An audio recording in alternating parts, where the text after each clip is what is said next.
اور ابو جہل ابو لہب and company جماعت بنا کے انکار کر رہی ہے، کلیکٹیولی انکار کر رہے ہیں، اجتماعی طور پر انکار کر رہے ہیں۔ رسول نے اصرار بڑھا دیا، ابو جہلیوں نے انکار بڑھا دیا، پیغمبر کا اصرار بڑھ گیا، کافروں کا انکار بڑھ گیا۔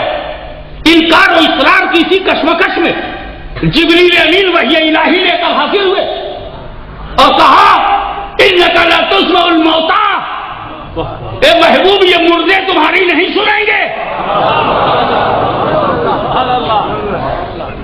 اب یہاں پر ہمارے علماء کرام ہیں اور ہمارے مفتی صاحب ہیں، مفتی گل رحمان، جن کی محبت میں چلا آیا، حالانکہ میری ذمہ داری آج کل کچھ اور ہے، وہ حجرے میں حضرت سے پوچھ لیجیے گا، لیکن جب بات پیار کی آتی ہے، جب بات دل کی آئے اور دل میں سینہ ہو، سینہ میں مدینہ ہو، تو پھر بولنے کا قرینہ ہو۔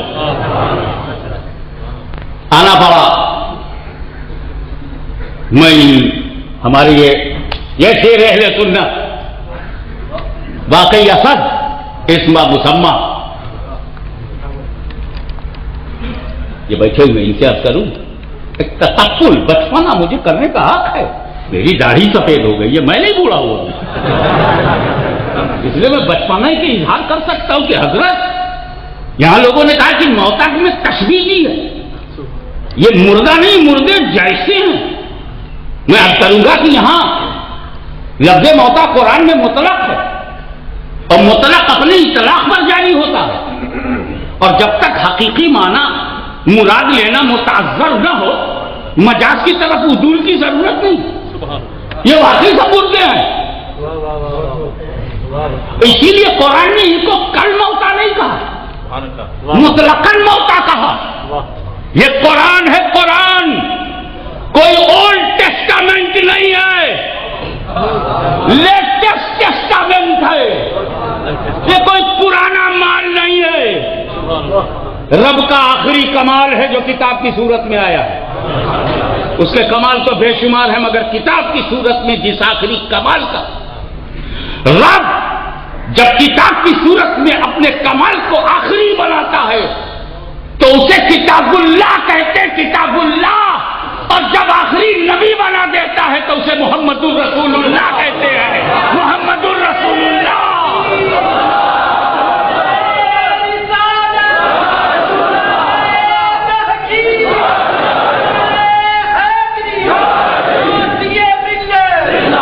This is Holy Quran, and Allah Ta'ala stated in Holy Quran, Summum bukmun umyun fahum la yarji'un۔ یہ سمم کسے کہا؟ یہ قرآن کسی کہتا ہے؟ یہ بہرے ہیں۔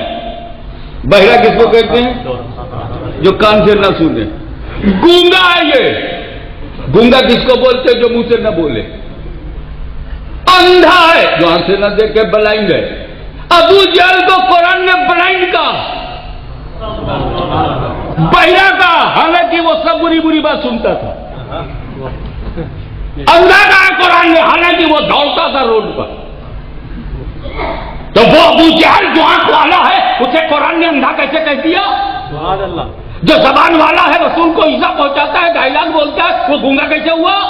جو کان سے رسول کی بات سنتا ہے مگر دل سے نہیں مانتا، وہ پھر بہرا کیسے ہوا؟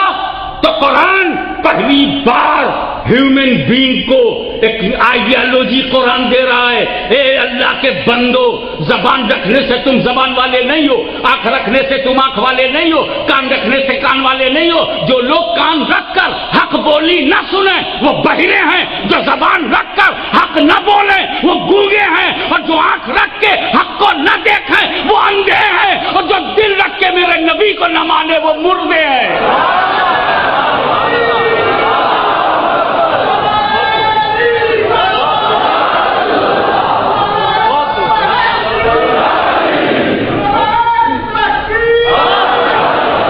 ایک بات اور سن لیجئے، ابو جہل چلتا پھرتا ہے اور قرآن کی نظر میں مردہ ہے، کھاتا پیتا ہے اور قرآن کی نظر میں مردہ ہے. Circulation of blood is continue but he is a dead in the eyes of holy Quran. وہ بولتا ہے مگر مردہ ہے، چلتا پھرتا کھاتا پیتا اٹھتا بیٹھتا دوڑتا ہنستا ہے مگر مردہ. جسم صحیح سلامت ہے، every part of the body is protected مگر مردہ ہے. جسم صحیح ہے مگر مردہ ہے، سانسیں چل رہی ہیں مگر مردہ ہے، سرکولیشن ہو رہا ہے مگر مردہ ہے، ریسپریشن کنٹینیو ہے مگر مردہ ہے. یہی قرآن جو چلتے پھرتے بوجہلیوں بولہبیوں کافروں کو مردہ کہہ رہا ہے، یہی قرآن اس مرد مومن کے بارے میں جو راہ خدا میں گردن کٹا دے، سر کہیں ہو، تن کہیں ہو، سینہ کہیں ہو، کلیجہ کہیں ہو، ہاتھ کے ٹکڑے ٹکڑے ہو، جس کی بوٹی بوٹی کر دی گئی ہو، اس سے پہلے کہ کوئی ڈاکٹر ڈکلیئر کرے کہ مردہ ہے، قرآن نے آواز دی لا تقولوا لمن يقتل في سبيل الله اموات بل احياء. راہ خدا میں جو گردن کٹا دے مردہ نہ کہو بلکہ زندہ. گردن کٹ گئی مگر زندہ، خون بہ گیا مگر زندہ، کلیجہ کٹا ہے مگر زندہ، سینہ پھٹا ہے مگر زندہ، شہرت کٹ گئی مگر زندہ، سانسیں بند ہیں مگر زندہ، سرکولیشن آف بلڈ اسٹاپ ہے مگر زندہ، ریسپریشن کنٹینیو نہیں ہے مگر زندہ، جسم صحیح سلامت نہیں ہے مگر زندہ.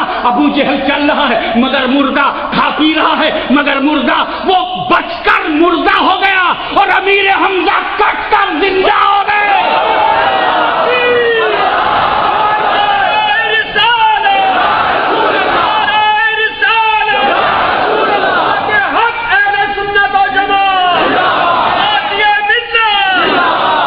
یہاں پر ایک سیکنڈ کے لیے please stop your mind and concentrate your mind. Please give me attention, I will be thankful with whole heartedly. آپ ذرا سا توجہ میری طرف کر دیں. وہ یہ کہ ابو جہل کی روح جب تک نہیں نکالی گئی تھی کبھی مردہ، اور روح نکل گئی تو ڈیفینیٹلی مردہ. مگر روح کو جب انجیل آیا ہی نہیں، روح کو نکالا نہیں، تب بھی قرآن نے اس کو مردہ کہا، اس لیے کہ مکے میں چل پھر رہا تھا اور موتا کی ڈگری اسے مل گئی. تو اس کا مطلب ہے کہ مردہ بنانا فرشتے کا کام نہیں ہے. توجہ چاہوں گا، اس لیے کہ اگر قبضے روح سے ہی کوئی مردہ بنے تو قبضے روح سے پہلے ابو جہل مردہ کیسے؟ اور قبضے روح سے مردہ ہونا ڈیفینیٹ ہو تو امیر حمزہ کی تو روح قبض ہوئی، مردہ کیوں نہیں؟ فاروق اعظم کی روح قبض ہوئی، وہ مردہ نہیں. عثمان غنی کی روح قبض ہوئی، وہ مردہ نہیں. علی مرتضیٰ کی روح قبض ہوئی، وہ مردہ نہیں. حسن مجتبیٰ مردہ نہیں. شہید کربلا مردہ نہیں. عباس علمبردار مردہ نہیں. قاسم بن حسن مردہ نہیں. عباس علمبردار مردہ نہیں. شہدائے کرام مردہ نہیں. ارے چاہے انگلستان کا شہید ہو یا ہندوستان کا شہید ہو یا کفرستان کا شہید ہو، شہید کسی زمین پر ہو وہ شہید ہوتا ہے، مردہ نہیں. روح قبض ہو گئی مگر مردہ نہیں. تو روح لے کر کے چلے گئے، امام حسین کی روح لے کر کے، شہدائے بدر کی روح، شہدائے احد کی روح کو لے کر کے ملک الموت چلے گئے مگر وہ زندہ ہیں. اور ابو جہل اور ابو لہب کی جب تک روح نکالی نہیں تھی تب بھی وہ مردہ تھا. تو پتہ چلا موت و زندگی کا تعلق ملک الموت کے آنے جانے پر نہیں ہے. وہ روح لے جائے تب بھی زندہ، جیسے علی حمزہ زندہ، جیسے فاروق اعظم زندہ، جیسے عثمان غنی زندہ، جیسے علی مرتضیٰ مشکل کشا زندہ. ان کی روحیں قبض ہوئی ہیں مگر زندہ. اور جب ابو جہل کی روح قبض نہیں ہوئی تھی قرآن نے مردہ کہا تھا. جب ابو لہب کی روح قبض نہیں ہوئی تھی تو مردہ کہا تھا. یعنی زندگی موت کا تعلق ملک الموت کے جو اینجل آف ڈیتھ کے آنے جانے پہ ڈیپینڈ نہیں ہے. پھر کس پر ہے؟ تفصیل میں جانے کا موقع تو ہے نہیں، کانفرنس ہے. مجھ سے بڑے بڑے علماء میرے بعد آئیں گے. بالکل صحیح ہے، تو ان بڑوں کی بڑی بڑی باتیں بھی سننا ہے.